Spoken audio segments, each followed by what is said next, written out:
د وسلوالو طالبانو اصلي مسلماني اوس ښکاره شوه. د ډالرو پر سر د جنگي طالبانو قطر او خلیلزاد تر مابین جنجال پیښ شوی دی. ویډیو را سره تر پایه پورې وګورئ، په ډېر څه به پوه شئ.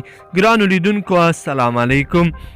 په قطر کې د طالبانو د سیاسي دفتر مشر ملا عباس ستانکزي له زلمي خلیلزاد سره د هغو ډالرو په باب خبرې کړي کوم چې امریکا یې غواړي طالبانو ته ویې ورکړي. د امریکا فدرالي دولت د لومړي ځل لپاره طالبانو ته د 15 میلیون ډالرو مرستندویه مالي بستي د ورکولو خبر ورکړی دی.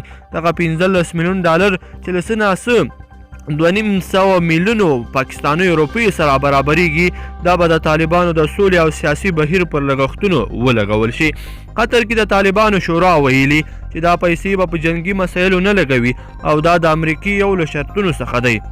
اوس عباس ستانکزي ته یوې نږدې خبري سرچینې خبریال ویبپاڼې ته ویلي په قطر کې چې د طالبانو لیکو کې د دغو ډالرو د خبر خپرېدو پراخه بېباوري رامنځته کړې ده او د جرګې د کرښې یو شمېر متوسط مشران سخت په غوسه شوي دي.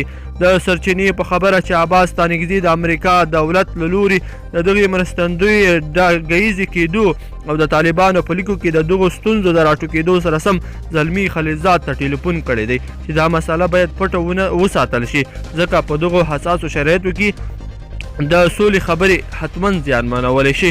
طالبانو که څه هم په رسنیو کې دا خبر نه دی تایید کړی چې ګواکې مشرانو یې پیسې اخیستې، لیکن د قطر دفتر یو شمېر باوري مالي او اداري کارکوونکو منلې چې دا پیسې به په واشنګټن په بکسونو کې قطر ته انتقالوي او هلته به یې د شورا مشرتابه ته سپاري.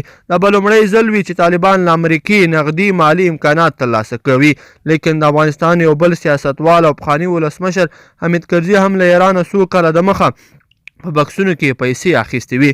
کرزي که څه هم د داودزي په لاس له تهرانه کابل ته د پیسو د راوړلو مسله لومړی سر کې رد کړه، لیکن وروسته یې بیا ومنله چې له تهران څخه د خپل دفتر د لګښتونو لپاره له ایران څخه پیسې اخیستې وي.